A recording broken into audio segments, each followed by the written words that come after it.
Assalamualaikum warahmatullahi wabarakatuh. A'udzubillahi minasyaitonirrajim. Bismillahirrahmanirrahim. Rabbi shrah li sadri wa yassir li amri wahlul 'uqdatam min lisani yafqahu qawli. Amma ba'du. Teman-teman semuanya, sahabat-sahabat yang jauh di sana dan dekat di sini semuanya, mudah-mudahan dengan Allah Subhanahu wa taala yang menyimak dan yang menyampaikan mudah-mudahan jadi amal jari saya, amal yang selalu bisa kita bagi dan tentunya berharap ridho dari Allah Subhanahu wa taala. Teman-teman yang hari ini insya Allah memasuki bulan puasa 23, besok malam ke 24. Jadi mudah-mudahan bisa istiqomah melaksanakan berpuasa, bertarawih, dan tentunya malam harinya masih bisa sempat untuk melaksanakan qiyamul lail, sujud di malam hari, terutama sepertiga malam. Amin ya rabbal alamin ya. Nah, yang akan kami bahas pada kesempatan ini penyakit hati. Penyakit hati. Dan ini saya bagi saja ya. Jadi saya berbagi saja berbagi cerita. Dan mungkin ini perlu sharing. Saya berbagi cerita ini pengen sharing lah dengan teman-teman semua, dengan Mbak Uti, halo Mbak Uti, juga Mbak Uti ya, yang ada di Malaysia, Mbak Uti yang mukanya selalu tertutupi dengan cadar, tapi cadarnya, di balik cadar itu ada wajah yang sangat mempesona, ditutupi dengan cadar. Luar biasa Mbak Uti ya. Beliau salah satu YouTuber dakwah yang terus menyampaikan dakwahnya. Nah teman-teman ya, saya ini berbagi saja. Dan ini kayaknya penting untuk kita bahas. Penting kita musyawarah ya, saling berbagi lah, saling curhat lah, saling berpola pikir yang positif. Ini yang kami bahas pada kesempatan dan momen ini, penyakit hati.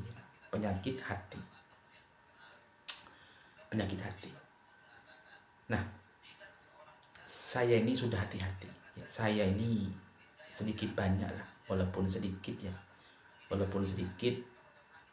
sederhana, saya ini ada ilmu syariat, ilmu agama, ilmu syariat.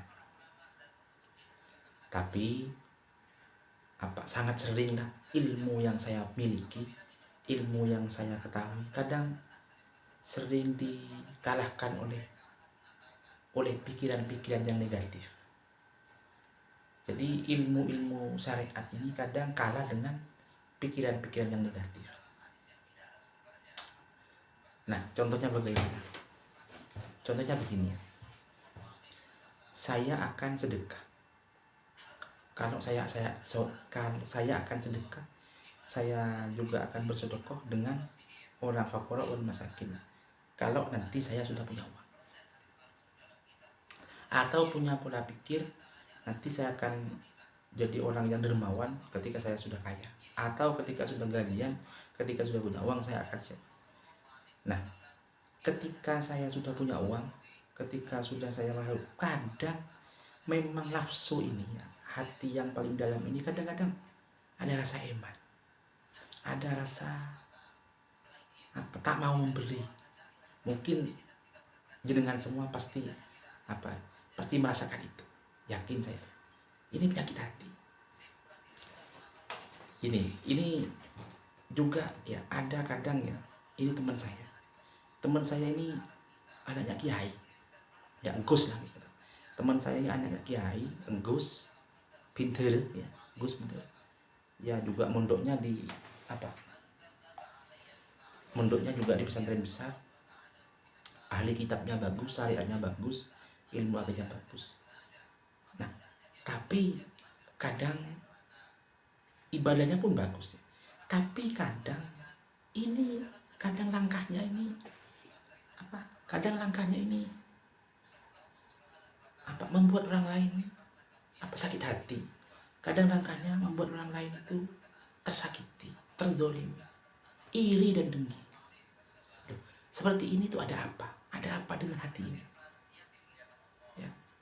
Jadi menurut saya kalau cuma mau melangkah hal yang baik, saya kira mudah. Tapi menyesuaikan hati dengan langkah, untuk menyesuaikan hati dengan langkah, kalau hati merah, langkah ini merah. Kalau hati biru, langkah biru. Menyesuaikan seperti ini sulit. Ya, coba apa yang saya bagi ini, apa yang saya berikan ini, coba kita renungi. Kadang banyak ketika punya jabatan semena-mena ke bawahan, padahal tahu kalau semena-mena ke bawahan itu sudah apa, melanggar melanggar syariat, dengki, iri ke orang lain. Tapi kenapa kok dilakukan? Nah, ini penyakit hati. Ini yang membuat semua ibadah dan kelakuan baik kita itu hancur. Tidak ada gunanya. Ya. Tidak ada gunanya. Ini. Kemarin begini ya, ini juga cerita saya ini cerita ini ya. Ya mohon maaf ya, cerita. Saya mau beli kursi tamu. Rencana kursi tamu yang baru lah, karena mau lebaran. Jadi saya beli kursi yang baru. Nah, juga ada kursi yang lama ini yang masih bagus lah. Kursi yang lama masih bagus. Dan ini rencananya saya mau kasih, awalnya ya, planning itu pikiran. Mau saya kasih orang tua saya. Karena orang tua saya itu belum punya kursi yang bagus.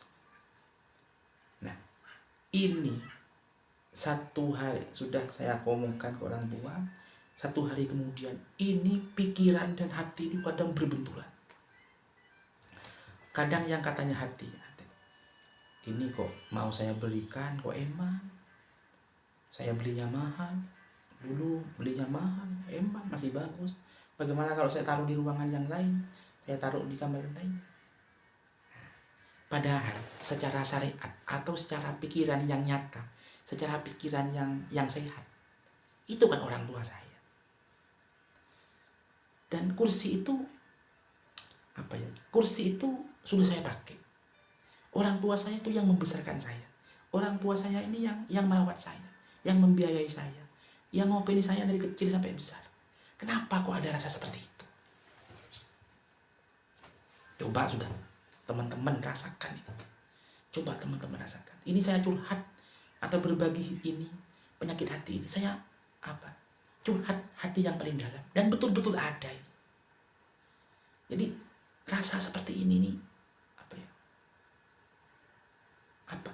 suara hati yang tidak baik, suara hati yang tidak bagus. Padahal secara syariat kan bagus, memberi, mengasihi, menyayangi, bersedekah, bersedekah. Ini kan hal yang luar biasa. Hati kadang sekarang bilang iya, nanti bilang tidak. Ya, tadi bilang iya, sekarang bilang tidak. Kemarin bilang iya, besok bilang tidak. Kalau iman tidak kuat, hati tidak punya tuntunan syariat yang ada, habis kita. Jelek kita itu. Kenapa? Setan tiap saat ini menghantui kita, dari kaki, tangan, ke hati kita. Selama badan ini, darah ini mengalir, setan selalu ada dalam tubuh kita. Ya, makanya banyak kiai, banyak ustaz dengki kepada orang lain. Kadang banyak ada kiai, ada ustaz ahli ibadah, ya, ahli kitab, hukumnya luar biasa, tapi dengki ke tetangga, medit ke tetangga, tukaran sama saudara, kadang menzolimi orang tua. Kenapa kok begitu? Hati ini gak ada yang tahu, sahabat. Ya, hati ini gak ada yang tahu. Hati ini kan kolbun bolak-balik. Ya, jadi ini saya curhat penyakit hati. Nah, ini kalau kita tidak kita pupuk, tidak kita rawat dengan iman, tidak kita rawat dengan berzikir kepada Allah, tidak dirawat dengan bersujud kepada Allah, habis kita ini habis. Kenapa? Habis dimasuki setan terus, kita kalah. Kita kalah. Maka maka kita ini akan kalah. Kalau kita kalah, maka ridho dan ridho dan petunjuk Allah jauh dari kita, apalagi sampai hidayah. Hidayah dari Allah semakin jauh dari kita. Ya Allah, ini sebenarnya perjuangan yang sebenarnya kita, yang harus kita perjuangkan, yang harus kita tantangannya harus kita ada. Ini hal sederhana sahabatnya. Ini kan sederhana ya. Cerita seperti ini sederhana, nggak ada apa-apanya, nggak ada dasarnya, nggak ada kitabnya, nggak ada referensi yang jelas. Tapi ini nyata, penyakit hati. Kadang suami dan istri tukaran hal sepele. Kalau itu kita ladeni, habis kita, cerai kita, pisah kita. Kenapa kok begitu? Hati sahabat, hati tidak kuat menahan nafsu, tidak kuat menahan dirinya, tidak kuat menahan omongan-omongan yang tidak enak di luar kita. Bisa dimengerti ya, itu curhatan nyata, sederhana tapi nyata. Mungkin itu saja yang bisa kami sampaikan curhatan malam ini. Mudah-mudahan manfaat, mudah-mudahan ada guna, dan semua teman-teman sahabat semuanya bisa kita berjuang bersama-sama untuk memperoleh ridho dari Allah, memperoleh hidayah dari Allah, memperoleh kebaikan dari Allah, dan kelak mudah-mudahan masuk surga Allah Subhanahu wa taala. Amin. Terima kasih. Kami akhiri, wallahul muwaffiq ila aqwamit thoriq. Assalamualaikum warahmatullahi wabarakatuh. La haula wala quwwata illa billah.